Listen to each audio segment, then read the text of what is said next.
Hello, everyone. I changed my tone this time. So it's not the To same as a always. weird, to a really weird tone. You're like, hello everyone, like do re mi fa sol. That's the only tone my brain could think of. Sorry. Wow, one brain cell. Well, you already heard why I have one brain cell from the previous Yeah. episode, so. So today we're gonna talk about a bit of why, because I've mentioned in the last episode that I recently started a new job. I'm not in the old job that I was during pandemic, and I'll talk a little Mm-hmm. bit about why. And also, we're going to talk about why I almost died when I said robot in the last episode. Yeah. Okay, so we'll do my story first because apparently it's going to be the boring part of this podcast. So we'll get it first and get it over with. And then I'll give you some pretext about Sally's side. Okay, It's the juicy gossip. so Spill the tea. the place that I was working at, I was like, how to say it, like a pre-opening member. So I started working Did there. you smack your hand on the table? I know I hurt my nails just now. Ouch. Okay. I was trying to not let it seem that way, and you just have to spit it out. Okay, continue. Okay, so the reason I can talk about it is I have no problem with the people whatsoever.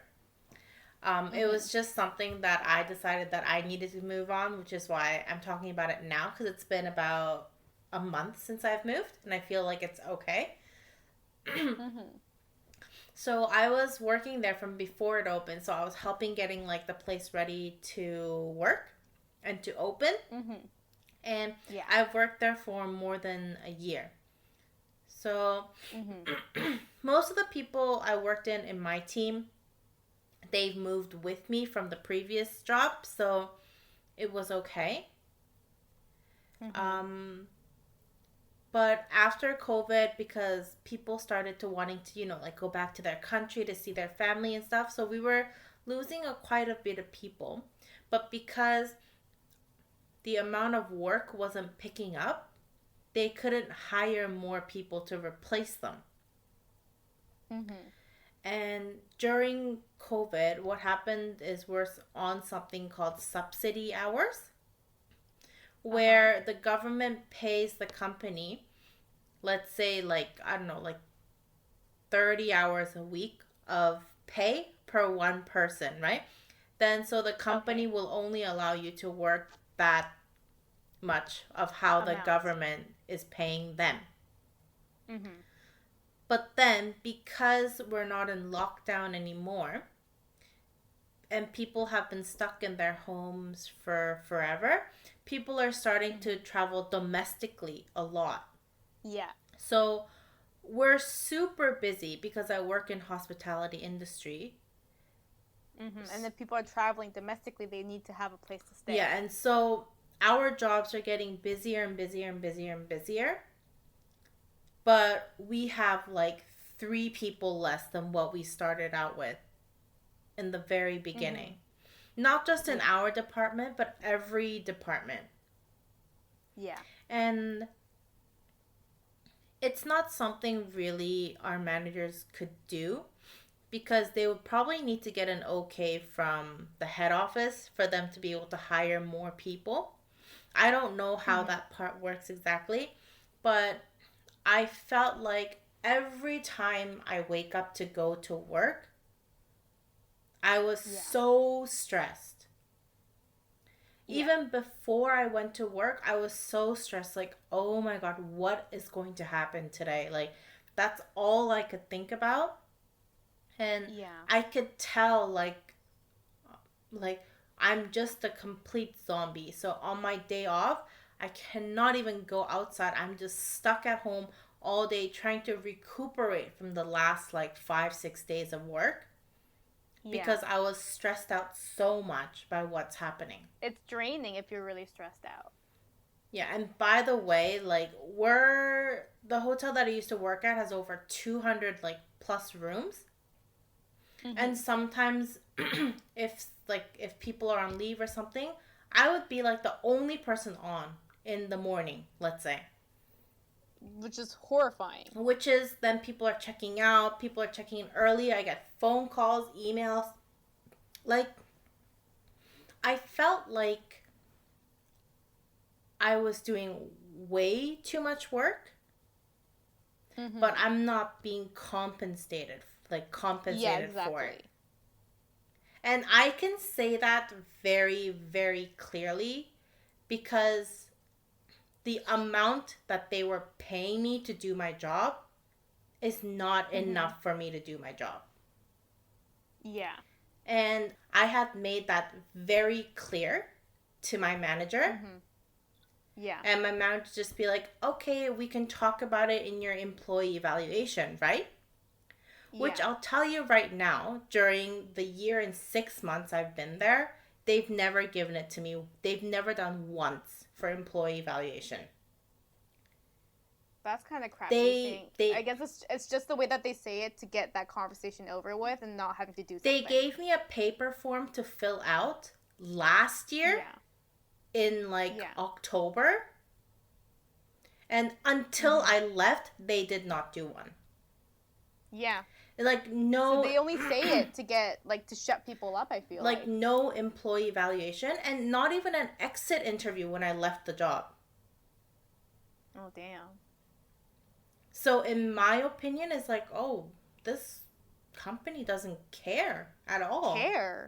Yeah. Because after I got the form, they wouldn't set up a time. So I kept asking. Yeah. Are we going to do this employee evaluation? I have things I want to talk about. And they just said, yes, it's a bit busy now. Later. And then it was already February.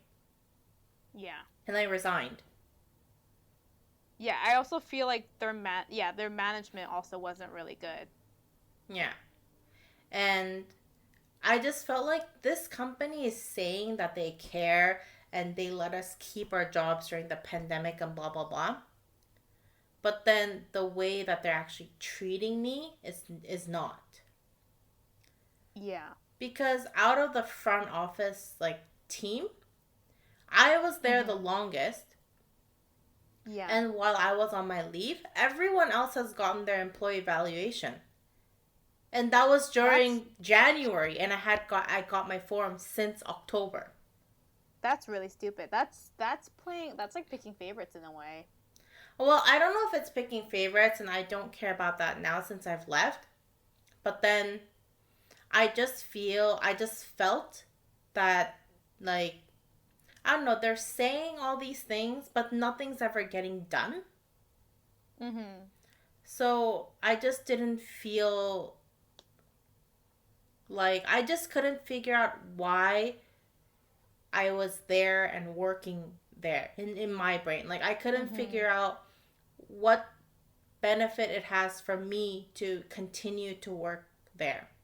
Other than just getting paid. Yeah, other than just getting money, which I have already told my manager it is not enough for the amount of work I do. Yeah. So that's why in the end I decided to leave. I just happened to have found a job first before I left. So you had that stability of when you leave, you're still gonna, have a job and get paid. Yeah. And I'm not gonna talk about my new job now because it's still really new, and I haven't really decided on much yet. I'm still learning and I'm still getting adjusted to everything there. So I don't feel like it's fair for me to talk about that new place. But one thing about my old workplace that would drive me up the wall and isn't happening with my new place here. Is it the work schedule? It's my roster. So at my new place, the latest my roster comes out is Thursday. For the next week. And when does the working week start? So it starts from Monday to Sunday. Yeah. And the latest it'll come out is Thursday, or it's supposed to come out on Wednesday. Yeah. Right? But this hotel, same as the last, is working on low, less amount of people. But it still comes out on Thursday. Whereas at my other hotel, God, people are going to think it's crazy if I say it out loud. So the earliest I would get it is Friday evening. Yeah. For the following Monday. And the latest I have gotten it ever is Sunday around 7 p.m. Yeah, for that's the next stupid. day, Monday. Like you can't plan anything because you don't know your work schedule. Like what kind of a crap life is that? Yeah, so that's my biggest problem from the old hotel that made me want to Mm-hmm. leave is the roster problem. So like remember you would always complain like I'm going to work tomorrow and I don't know when I'm working. Yeah, so like I like yes, occupancy in hotels can change often, but there's a pattern to how it changes. Mm-hmm. They don't even start making the roster until Friday. Yeah. And so half of the time it comes out on Saturday. When it's super late, it'll come out Sunday like 7 p.m. in the evening. And then I got to go to bed because I'm working at 6:30 the next day. So all Yeah. Sunday after I come home from work, I'm like, okay, do I go to work tomorrow? Do I not? Do I not? And I'm just sitting there waiting until I Mm-hmm. know if I have to go or not. Yeah. And people can't say you haven't talked to your manager because I text my manager every week saying, "Can we get a roster a bit earlier? Can we get a roster a bit earlier?" Mm-hmm. But the crazy thing is, if we want to specifically ask for leave, we need to apply 2 weeks in advance. But our Yeah. roster doesn't come out. He doesn't start making the roster till the Friday, and it comes out on Saturday or Sunday. Yeah, so how does he implement people leaving if So he's not making why it do in we need to time, like reply ahead of two time? weeks? Like, why do we need to apply 2 weeks in advance? Like, what If he's just good gonna does make that it do? like He doesn't make the roster yeah. 2 weeks in advance. He makes it like the weekend before. He makes it like 2 days before. Yeah. So, Because I like, feel like by the time you notify him 2 weeks in advance and he makes the roster, he like already forgets. like I was going to email HR and complain about this because I thought it was very, very unfair. It is. But because I resigned, I just let it go. So I'm Yeah. like, okay, I resigned. Just need to do like 4 more weeks of this one. That's why when I resigned, I told the company, if I can leave a bit earlier, I would like to please leave a bit earlier than my scheduled date. Yeah. Because I was just stressing myself so much. And this was during my wisdom teeth removal, by the way. Yeah, yeah. So I just decided, like, oh, like, so even though I wasn't completely better after my wisdom teeth, I went back to work Yeah. because I'm like, okay, I need to get this over with. And then I didn't, it wasn't intentional, but I did resign like the day or the day after I went back to work, but it was Mhm. unintentional. But then I just felt like, okay, maybe this kind of work life is okay for some people, but it's not okay like for me. Like I can't live Mhm. my Yeah. life like this because Harley would always ask me, "When's your day off? When's your day off?" I'm like, "I don't know." Yeah, you don't know until like the day before you have to go Until to like work. until it comes out like on Saturday evening, I don't know. And I don't feel like Yeah. this is something that we should be constantly telling our manager like, "Hey, can I please get the roster?" Yeah. Like that's what just made me that was like a trigger point to like, okay, maybe I just gotta like try to find something else, try to Leave. go, yeah, Yeah. because this isn't working for me. Yeah, Yeah. that's So I remember you complaining about that roster thing for like the longest time. yeah, that was at least that's been going on like that at least like 6 months, I would have to say, Mhm. before I got completely fed up. And people aren't the problem. It's just their work management that It's is. like how myself as an employee is being managed is the problem. Yeah. So I just decided like because with like my manager or like the people I work with, it's okay. Like you have ups and downs at work anyway. So the Yeah. people weren't the problem. The problem was how this job like made me feel in terms of Mhm. management, like roster wise, things like that. I just felt like I wasn't, as an employee, being taken care of. And Yeah. that's not what I would usually expect from a very, like, very big company. So that's why I Yeah. decided to leave. And, like, there's no hard feelings because I already left. So Mhm. so it's okay. I've already left. Work is work. So I hope they're very successful, like, in, like, whatever they do. And I hope the people Mhm. there, I hope it's getting better for them as well. But then it just wasn't for me, technically. Yeah. Which makes Yeah. sense. But then now the boring part's over because we need to talk So about the you. fun part. So I'm going to give Ah. pretext here because I feel like it's my time to shine to give pretext. Oh no. So I had set an alarm to wake up this morning because I told Sally that I would wake up early to record. I would set it around the time she got home, and then when I opened my eyes, Sally's like, "Oh, I'm so frustrated." I'm like, "Oh my god, I just opened my eyes," and then I was like, "What?" And she's like, "Can I call you?" So I was like, "Okay, but you gotta give me 10 minutes." I literally opened my eyes from bed, So I had to like I Yeah. couldn't even lie down in bed and have a lie-in. I like woke up, I had to go drink water, and I had to like turn on the computer, and I like called Sally, and I was like, "Okay, what?" And then she was frustrated about one thing, which I feel like we don't have to get in detail to because that's just It's boring. that's just paperwork wise. But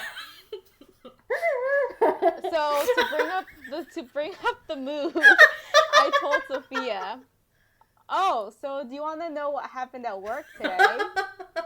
So let's be honest, this is like my second day of work. only I her literally second started working day. yesterday. So I told Sophia, "Do you want to know something sad that happened at work today?" Because Sally was She's like, "What already, happened?" like, her voice was already getting teary, and I could tell she's on the verge of spilling, like, tears, like, waterfalls. And I'm like, Okay, oh my so god. let me explain. I told Sophia, "Today at work, I murdered a robot." And let me explain what I mean by murdering a robot. So all Monday, I've been following people, doing their experiments, learning, where everything is. The generic, like, introduction to a new workplace, right? So I would follow one person in the morning, see her experiments. I would ask her questions. And then after she was done her experiment, and there was like a lot of waiting time, I went with someone else and, learned about that. So they were like completely two different floors. I was walking back and forth. So today, I met the same person that I met on Monday morning. And she's like, "Oh, we're going to do these experiments first, and then we're going to go downstairs and do the rest." And I was like, "Oh, yeah, no problem." So we go to the room. So let me explain. My workplace has very, very, very, very, very, very expensive robot equipment. So we're going to the robot, and someone's like, "Oh, I'm actually going to use a robot after you. How long are you going to take?" And then we were like, "Oh, around like 10, 15 minutes, right?" Because the thing that we're doing is literally moving one thing from one thing to another. So we're like, "Oh, it shouldn't take that long." So the person was like, "Sally, do you want to set up the robot?" And I was like, "Sure." So I put the stuff where I thought it was being placed. Like there is a diagram on the computer screen of how you're supposed to set it up. I thought I followed it correctly. I clearly did not. So the robot, we turned on the machine, right? And this is why in every single protocol, in bold font, italicized and underlined, it says double check, double check, double check. So I thought I put it in correctly. And I think it's because we had the pressure of someone trying to use the machine after us. So I put in like the pipette tips, and I like load everything, and then we press start on the machine, right? So pretend I was supposed to put the tips on plate B, but I put it on plate A instead. So the machine goes to plate B to pick up the tips and puts it on plate A, or however I said it. So it's supposed to grab it from one thing and move it to the other. I put it on the spot where it was already where it was going to move to. So the robot went down to pick up a box that wasn't there, and then picked up nothing, and then moved to put the nothing back into its original spot where the box was. So it smushed the box, spilled the tips everywhere, and then the robot arm bent and broke. And I was like, oh! Right? This was in a room of like 5 people. And then we immediately stopped the robot. And the person who was teaching me, she was like, oh my God, I have to go find the technician. So she's like running around trying to find him. Eventually brings him over. And his face is like, what the heck? Why do I have to deal with this at 8 a.m. in the morning? So he's like coming in and they're all like, he's like, yeah, it's broken. I can't fix it. And I was like, no, I can't have this on my second day of work. I can't be a robot murderer. And I was like, oh my God. And then this other girl who was showing me how to use the robot yesterday came in, and her face is like, what the heck? Excuse me, what is going on? Everyone's face is like traumatized. No one's talking. I literally feel like I'm gonna plop on the floor and cry because I was so scared and like sad and like nervous. Because the first thing they taught me in that job was the robots are expensive. Be careful. So I'm like literally about to cry because I broke this robot.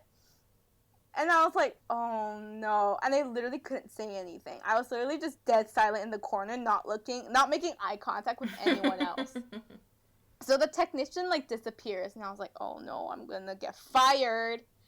And then the technician comes back and he has like a replacement arm that he just has to put back onto the machine. Yeah. But because I know that arm is expensive because that machine itself is expensive. Yeah. Right? So, like, they're able to reattach the arm, and, you know, everyone except us was able to do their experiments that day. And then I was literally on the verge of crying, right? I'm, like, holding back my tears, you know, not trying to be a baby on the first day. So we weren't able to do our experiments, so we just go back downstairs to do our other experiments that we planned that day that doesn't require the robot I murdered. And then we go to the freezer room where all the samples are, and she looks at me, and she's like, Sally, it's okay. Mistakes happen. And she's like, it's my fault because I didn't double check. We were in a hurry and we just both made mistakes that day. And she's like, it's okay. They had a replacement. The robot is fine. And I literally almost teared up and cried, but I like held down my tears at that moment because we didn't even start our next experiment. And the next experiment also required a robot. So I was like about to cry. And then the thing is, after lunch, I had to go back to that room and observe the people working there. So it was like returning to the scene of a crime. Like, I murdered someone and I came back to the murder scene. Like, it was so traumatizing. And then I came in, and then a guy walks in who was doing his experiments. And he was like, Sally, how's your day? And I was like, oh, so I murdered the robot this morning. I don't know if you heard, because literally everyone in the lab heard that I murdered the robot that day. Yeah.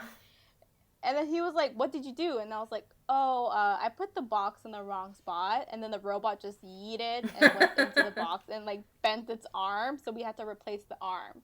And he was like, oh, yeah, I did the same thing on the exact machine that's the opposite of that robot on my 5th day of work. So I felt, like, a little bit better. I was like, oh, maybe this is, like, an initiation of using the robot. You gotta break it somehow. Yeah. But when he said that, I felt so much better about myself. Yeah. Like, at least I got it day 2 and got it over with. He got it on day 5. Yeah, after he got kind of settled in. Yeah, so that was my story of murdering a robot today, which is why the word robot triggered me every time. See, like, this is like why I had to say my story first. Imagine you hear Sally's story first and said mine. Mine would be so boring. But yeah, I'm the robot murderer that had to go back to the scene of the crime. You could put that on your CV for next time. Yeah, and the person who interviewed me for this job, she asked me, so I heard something happened in the room today. And I had to tell her with a straight face, yes, I broke the robot. Sorry. Just the arm, not the whole thing, though. Oh my god, I'm so glad it was just the arm and they were like able to fix it. It wasn't any of like the wiring or anything like inside the machine. Yeah. Because the machine size, if I stand beside it, it's like 3 of me width-wise. Yeah. And then the height is my height plus, like, half of my height again. Yeah. So it's like a really big machine. But yeah, so I did a really fun job experience today. Yeah. So now I've learned from that to triple, quadruple, quintuple check before I press go. What an interesting You day learn at from work. your mistakes. Yeah. That's what it is. You have to learn from your mistakes. No, but I'm just glad it happened now when you're still like new rather than like 2 weeks later, because then like you'd be like, oh. Yeah. So I got my biggest, probably, I hope, mistake out of the way. Yeah, I'm sure it'll be fine. Like, you were probably just in a hurry and you got confused, and you like the person that was supposed to help you, like, she didn't check. So it's just like everything just decided to go wrong. It's Murphy's Law. Yeah, it just sucked because I was at 8 a.m. in the morning and my mood was ruined for the rest of the day. Yeah, but tomorrow will be better. I hope so. No, tomorrow I have to make phone calls, so it won't be fun. Yeah, but it's okay. It's okay. Everything will be okay. So that was my fun story of being a robot murderer. I know. Didn't everybody enjoy that one? You seem to, clearly. I know. I had so much fun. Because this is like the second time I'm hearing about it, and I laughed exactly the same as I did the first time. Oh, I didn't mean to make Sally feel bad, but I just couldn't help laughing because it was just super funny. Okay, everybody, I think that's all the laughs I can get for today. My stomach hurts, to be fair. I think I'm getting muscles in my stomach. I need to...